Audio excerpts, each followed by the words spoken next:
ये आकाशवाणी रायपुर है। प्रादेशिक समाचार बुलेटिन के साथ मैं गोपा सान्याल।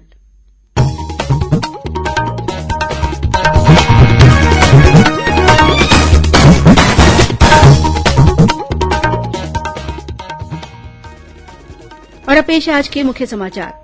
32वें ओलंपिक खेलों का उद्घाटन आज जापान की राजधानी टोक्यो में पारंपरिक और औपचारिक रूप से किया गया। 18 विभिन्न खेलों में भारत के 127 खिलाड़ी अपनी किस्मत आजमाएंगे। केंद्रीय स्वास्थ्य मंत्रालय ने कहा कि देश में कोरोना संक्रमण की दूसरी लहर अभी समाप्त नहीं हुई है, इसलिए लोगों का निरंतर सावधानी बरतना जरूरी। नया रायपुर में 25 जुलाई को आयोजित की जाने वाली थल सेना भर्ती रैली की लिखित परीक्षा स्थगित। और कांकेर जिले के देवरी गांव के पास आज सुबह हुए एक सड़क हादसे में 4 बालकों की मौत।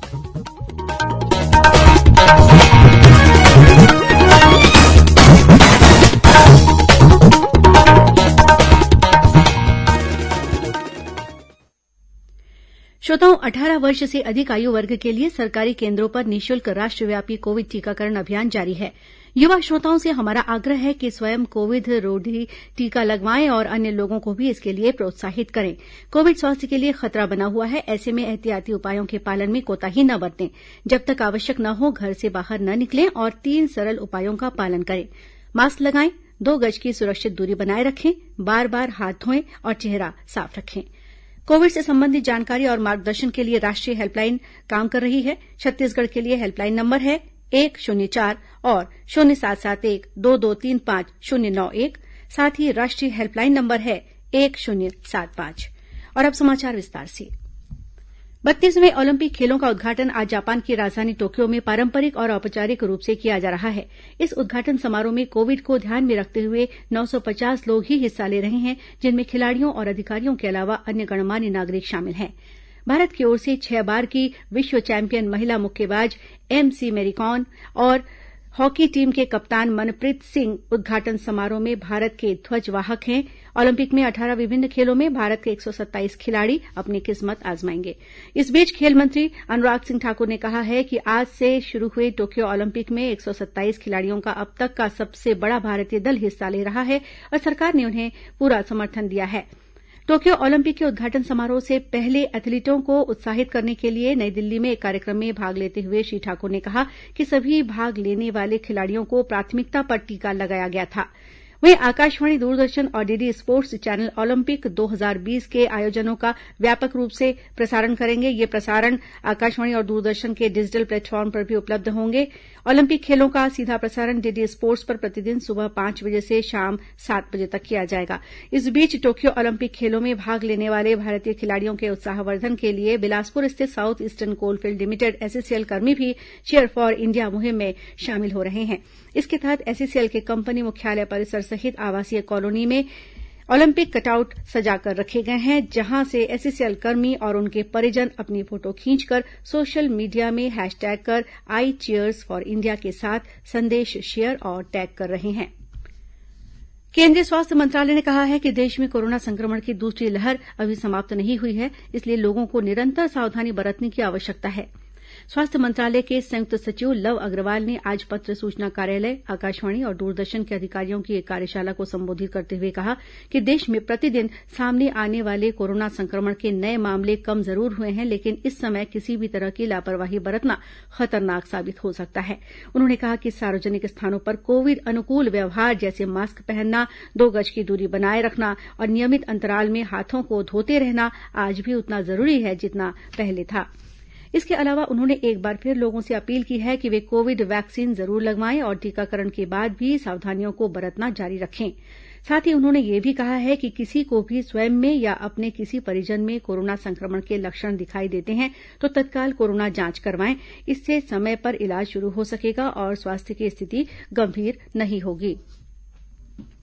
आज राष्ट्रीय प्रसारण दिवस है। वर्ष 1927 में आज ही के दिन देश में पहली बार बम्बई स्टेशन से रेडियो पर प्रसारण किया गया था।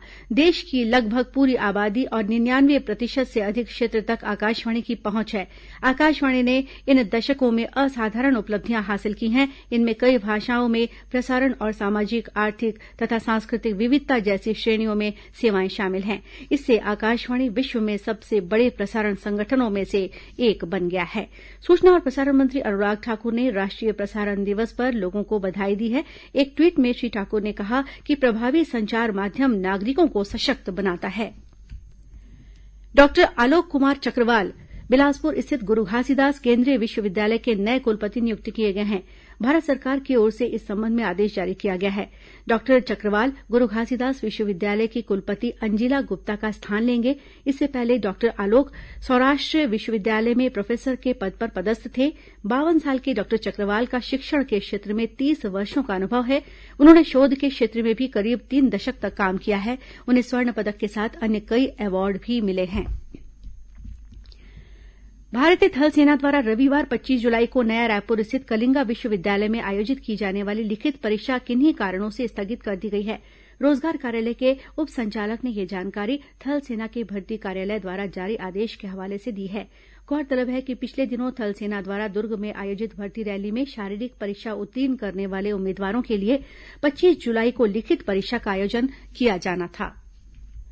खबरों का सिलसिला आगे भी जारी रहेगा। अभी वक्त है एक छोटे से विराम का। छत्तीसगढ़ में है थाना, गांव गांव पानी है पहुंचाना। छत्तीसगढ़ सरकार की अगुवाई में जल जीवन मिशन 2023 तक ले 39 लाख ग्रामीण परिवार मन के दुआर तक नल कनेक्शन ले पानी पहुंचाई की योजना शुरू करे है, जेमा 55 लीटर प्रति व्यक्ति प्रतिदिन के हिसाब ले सबो मनखे मन ला पानी उपलब्ध कराए जाही। अब हर जन ला मिलही जल, हर घर पानी, छत्तीसगढ़ ने ठानी पहुँचा दो पानी कुरिया कुरिया मुहाटी मुहाटी। अधिक जानकारी बर ग्राम जल एवं स्वच्छता समिति में संपर्क करो। जल जीवन मिशन द्वारा जनहित में जारी। प्रादेशिक समाचार आप आकाशवाणी रायपुर से सुन रहे हैं और अब आगे बढ़ते हैं बाकी के समाचारों की ओर। प्रधानमंत्री नरेंद्र मोदी आकाशवाणी से रविवार को प्रसारित होने वाले मन की बात कार्यक्रम में देश विदेश के लोगों के साथ अपने विचार साझा करेंगे। मासिक रेडियो कार्यक्रम की यह 79वीं कड़ी होगी। यह कार्यक्रम आकाशवाणी और दूरदर्शन के समूचे नेटवर्क पर प्रसारित किया जाएगा और आकाशवाणी समाचार की वेबसाइट www.newsonair.com और news on AIR mobile app पर भी उपलब्ध होगा। आकाशवाणी दूरदर्शन समाचार, प्रधानमंत्री कार्यालय और सूचना तथा प्रसारण मंत्रालय के यूट्यूब चैनल पर सीधा प्रसारण उपलब्ध रहेगा। आकाशवाणी से हिन्दी में प्रसारण के तुरंत बाद मन की बात कार्यक्रम क्षेत्रीय भाषाओं में भी प्रसारित किया जाएगा। क्षेत्रीय भाषाओं में कार्यक्रम का पुनः प्रसारण रात 8 बजे होगा। आजादी के 75वें वर्ष पर आयोजित अमृत महोत्सव के अवसर पर खैरागढ़ स्थित इंदिरा कला संगीत विश्वविद्यालय द्वारा आज एक व्याख्यान कार्यक्रम का आयोजन किया गया। राज्यपाल अनुसुईया उइके भी इस ऑनलाइन कार्यक्रम में शामिल हुई। इस मौके पर छत्तीसगढ़ की महिलाओं का भारतीय स्वतंत्रता संग्राम में योगदान विषय पर आयोजित व्याख्यान में शिक्षाविदों ने अपने विचार रखे। इस मौके पर राज्यपाल ने छत्तीसगढ़ की महिला स्वतंत्रता संग्राम सेनानियों पर शोध करने पर जोर दिया। राज्यपाल ने उनके योगदान को पाठ्यक्रम में शामिल किए जाने का सुझाव दिया।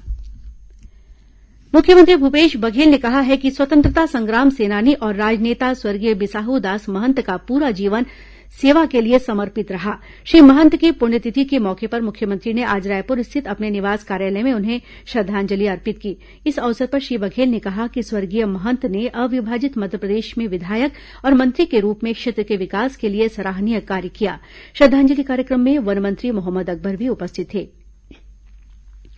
वहीं मुख्यमंत्री ने देशबंधु समाचार पत्र समूह के मुख्य संपादक रहे स्वर्गीय ललित सुरजन की 75वीं जयंती समारोह को भी वर्चुअल रूप से संबोधित किया। श्री बघेल ने कहा कि श्री सुरजन निष्पक्ष, रचनात्मक और जन सरोकार वाले पत्रकारिता की परंपरा को आगे बढ़ाते हुए छत्तीसगढ़ की पत्रकारिता को नई ऊंचाइयां दी हैं। इस बीच कल शाम दैनिक अंग्रेजी अखबार द हितवाद के उप संपादक और वरिष्ठ पत्रकार राजा दास का निधन हो गया। राज्यपाल अनुसुईया उइके, मुख्यमंत्री भूपेश बघेल, विधानसभा अध्यक्ष डॉक्टर चरणदास महंत और विधानसभा के प्रमुख सचिव चंद्रशेखर गंगराड़े ने श्री दास के निधन पर दुख व्यक्त किया है। कांकेर जिले के देवरी गांव के पास आज सुबह हुए एक सड़क हादसे में 4 बालकों की मौत हो गई। घटना से नाराज ग्रामीणों ने कई घंटों तक सड़क पर चक्काजाम किया। मिली जानकारी के मुताबिक बार देवरी गांव के रहने वाले 4 बालक सुबह सैर पर निकले हुए थे। इसी दौरान एक तेज रफ्तार ट्रक की चपेट में आने से मौके पर ही चारों लड़कों की मौत हो गई। इन चारों की उम्र 16 से 11 वर्ष के बीच बताई जाती है। हादसे के बाद आरोपी ट्रक चालक फरार हो गया। इस घटना से नाराज ग्रामीणों ने सड़क जाम कर विरोध प्रदर्शन किया। सुकमा जिले के चिंतलनार इलाके से सुरक्षा बलों की टीम ने 2 माओवादियों को गिरफ्तार किया है। इनके पास से विस्फोटक सामग्री भी बरामद की गई है। कोबरा बटालियन और जिला पुलिस बल के जवानों ने सर्चिंग के दौरान इन माओवादियों को गिरफ्तार किया। जिले के पुलिस अधीक्षक सुनील शर्मा ने बताया कि ये माओवादी बीते कई वर्षों से संगठन में सक्रिय थे। और अब पेश है मौसम का हाल। मौसम विभाग ने आगामी 24 घंटों के दौरान राज्य में 1-2 स्थानों पर भारी बारिश होने की चेतावनी दी है। उत्तर पश्चिम बंगाल की खाड़ी और तटीय ओडिशा के ऊपर एक निम्न दाब का क्षेत्र बना हुआ है। इसके असर से प्रदेश के अधिकतर इलाकों में मानसून सक्रिय है। कल राज्य में अनेक स्थानों पर हल्की से मध्यम बारिश हो सकती है। वहीं उत्तर पश्चिमी छत्तीसगढ़ के भारी बारिश के केंद्र रहने की संभावना है। बिलासपुर, पेंड्रा और मुंगेली सहित कई अन्य क्षेत्रों में गरज चमक के साथ तेज बारिश होने के आसार हैं। राजधानी रायपुर में आज सुबह से ही बदली छाई रही। और अब कुछ समाचार संक्षेप में। नेता प्रतिपक्ष धरमलाल कौशिक ने मुख्यमंत्री भूपेश बघेल को पत्र लिखकर राज्य में नशाबंदी की मांग की है। उन्होंने कहा है कि हर दिन बड़ी मात्रा में गांजा मिलने से यह स्पष्ट हो गया है कि संगठित गिरोह द्वारा यह अवैध कारोबार किया जा रहा है। उन्होंने इस मामले में राज्य सरकार पर दिखावे के लिए कार्रवाई करने का आरोप लगाया है। महासमुंद जिले के सिंघोड़ा थाना स्थित रेतीखोल इलाके से पुलिस तलाशी अभियान में 1 करोड़ 60 लाख रूपये कीमत के गांजे के साथ एक युवक को गिरफ्तार किया गया है। यह गांजा एक वाहन में धान की भूसी के बीच छिपाकर ले जाया जा रहा था। आर्थिक अपराध अन्वेषण ब्यूरो की टीम ने रायपुर में शिक्षा विभाग से संबंधित 2 कार्यालयों में छापा मारकर 2 अधिकारियों को रिश्वत लेने के आरोप में गिरफ्तार किया है। भाजपा के प्रदेश अध्यक्ष विष्णुदेव साय और विधानसभा में नेता प्रतिपक्ष धरमलाल कौशिक की उपस्थिति में सूरजपुर में पार्टी के जिला कार्यालय भवन के निर्माण कार्य का भूमिपूजन किया गया। राष्ट्रीय पशुधन अभियान के तहत कोंडागांव जिले के मुलमुला गांव में आज से 2 दिवसीय जिला स्तरीय पशु मेला और प्रदर्शनी कार्यक्रम का आयोजन किया जा रहा है। कल गुरु पूर्णिमा है। इसकी पूर्व संध्या पर जारी अपने संदेश में राज्यपाल और मुख्यमंत्री ने प्रदेशवासियों को शुभकामनाएं दी हैं। राजनांदगांव जिले के मोहला ब्लॉक स्थित मटेवा सोसायटी में खाद वितरण में अनियमितता के मामले में खाद विक्रेता को निलंबित कर दिया गया है। इस मामले में सामने आने के बाद जिला प्रशासन ने अब राजनांदगांव के सभी ब्लॉकों में स्थित खाद वितरण केन्द्रों के पोर्टल की जांच करने का निर्णय लिया है।